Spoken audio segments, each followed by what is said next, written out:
Hello everyone, welcome to Dheeran IAS academy. One nation one election, ஒரே நாடு ஒரே தேர்தல் பற்றி இந்த காணொலியில் பார்க்கலாம். நாடு முழுவதும் நாடாளுமன்றத்துக்கும் சட்டமன்றத்துக்கும் ஒரே நேரத்தில் தேர்தல் நடத்தணும் அப்படிங்கிற சம்பந்தமாக இதை ஆராயறதுக்கு முன்னாள் குடியரசுத் தலைவர் ராம்நாத் கோவிந்த் தலைமையில் ஒரு குழு மத்திய அரசு அமைச்சிருக்காங்க.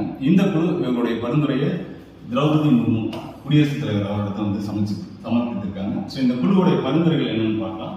ஸோ ஒரே நாடு ஒரே தேர்தல் நடந்தால் இது நாட்டுடைய வளர்ச்சிக்கும் சமூக இணக்கத்துக்கும் மேம்படுத்தும் அப்படின்னு சொல்லியிருக்காங்க.